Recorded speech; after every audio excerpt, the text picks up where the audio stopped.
ग्राम धर्मपुर में मनाई गई बाबा साहब भीमराव अम्बेडकर जी की 132वीं जयंती। इस कार्यक्रम की मुख्य अतिथि रहीं लोकुश नगर एसडीएम निशा भागरे जी एवं विशेष अतिथि के रूप में बीएसपी पार्टी के संभावित उम्मीदवार डीडी अहरवार जी रहे।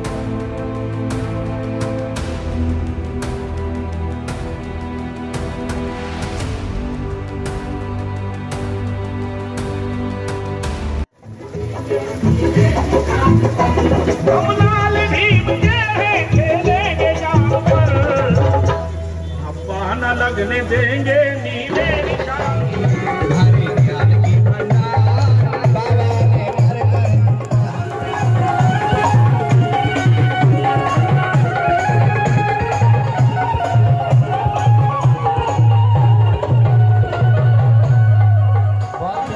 कुछ ना यो आता विद्या के लिए कुछ डीडी अहरवार जी का सरल स्वभाव देख करके जनता का मिल रहा जोरदार सहयोग और आशीर्वाद।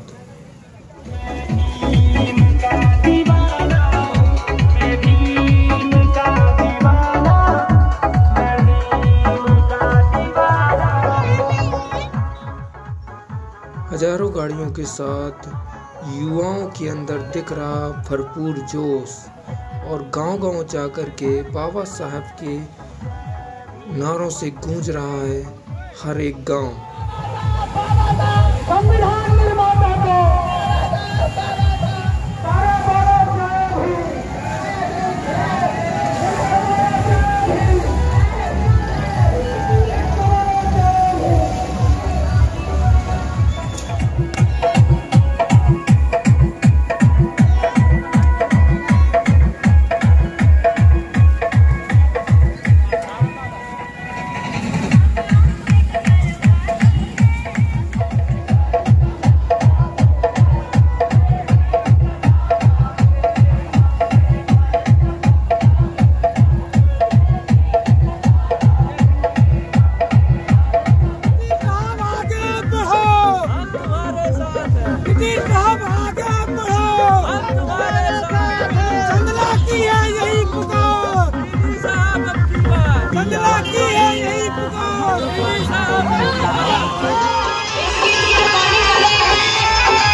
खुश में कुछ देकर सम्मानित करें। आए हमारे बीच में हमारे बीच में हमारी माननीय सरपंच महोदय सुरेंद्र अहरवार जी आए बसंतपुर सरपंच और पुष्प गुच्छ देकर सम्मानित करें।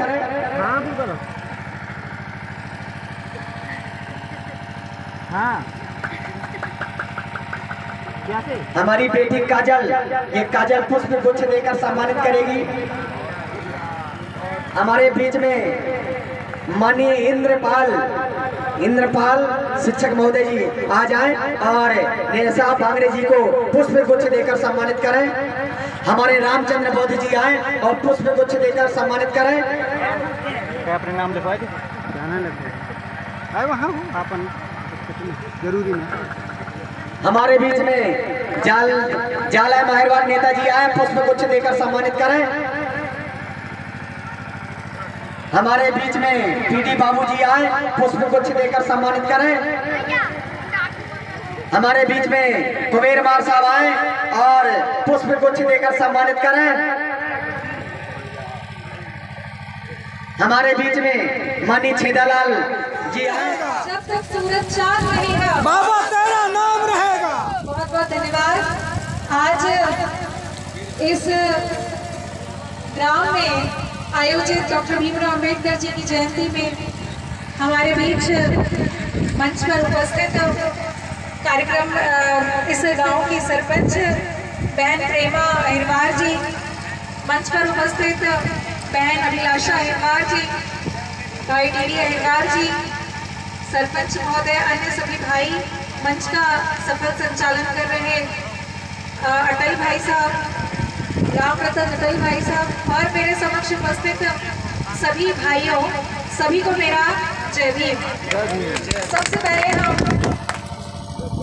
बहरों को कान, गूंगों को जुबान, इस देश को संविधान और नारी को सम्मान देने वाले बाबा साहब भारत रत्न डॉक्टर भीमराव अम्बेडकर जी के चरणों में कोटि कोटि वंदन करती हूँ। सभी महापुरुषों के चरणों में वंदन करती हूँ और आप सभी को बाबा साहब की 132वीं जन्म जयंती के अवसर पर हार्दिक मंगल कामनाएं प्रेषित करती हूँ। बड़ी ही खुशी की बात है कि आप लोगों में ये जागरूकता है कि आप बाबा साहब की जयंती को इस तरह से मना रहे हैं, लेकिन बाबा साहब की जयंती को मनाने में सफलता हमें तब हासिल होगी जब हम बाबा साहब की बातों को भी माने, है ना। सिर्फ बाबा साहब की जयंती मनाने से बाबा साहब खुश नहीं होंगे या बाबा साहब को सच्ची श्रद्धांजलि नहीं होगी, बल्कि हम बाबा साहब के सच्चे अनुयायी तब होंगे जब हम उनकी बात को मानेंगे। जैसा अभी बताया वक्ताओं ने कि बाबा साहब ने क्या कहा। बाबा साहब ने कहा शिक्षित बनो, संगठित रहो और संघर्ष करो।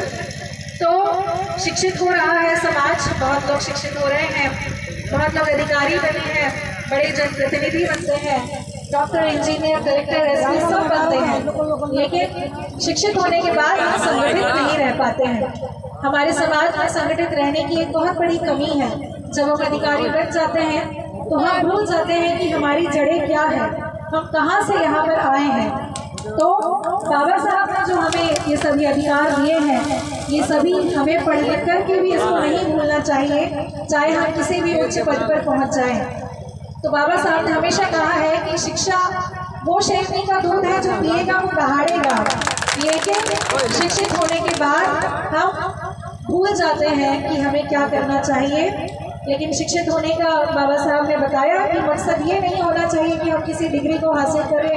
बहनों और गुरुओं को जवान देने वाले ऐसे जो है बोधिसत्व बाबा साहब अम्बेडकर के चरणों में श्रद्धा अर्पित करते हुए इस देश को एक मंच देने वाले, सोती कौम जगाने वाले मानवर कांचीराम साहब के चरणों में श्रद्धा अर्पित करते हुए आज के मंच में हमारी लोकप्रिय एसडीएम महोदया इस क्षेत्र में जब से आई, उनकी लोकप्रियता पब्लिक में, जनता में, सब में उनकी लोकप्रियता है। मैं उनको बहुत बहुत धन्यवाद देता हूँ। उनकी लोकप्रियता ऐसी बढ़ती रहे, दिन दिन आगे बढ़ती रहे, ऐसे मैडम से मेरी जो है शुभकामनाएं हैं। तो साथियों, आगे मंच पर बैठे हुए हमारे सरपंच महोदय, माननीय सभी सम्मानित मंच, मेरे युवा साथी, क्रांतिकारी युवा साथी, सभी लोगों को मेरी तरफ से स्वागत। साथियों, आज ये अवसर ऐसा आया कि आज यहाँ पहली बार जो है माननीय एसडीएम महोदया ऐसे कार्यक्रम में पधारी हैं इस गांव में। इस गांव की स्थिति तो ऐसी है कि वो हर जगह है। हम मैडम से इस बात की नहीं कह सकते, कोई काम की बात नहीं है। आज बाबा साहब की जयंती है। साथियों,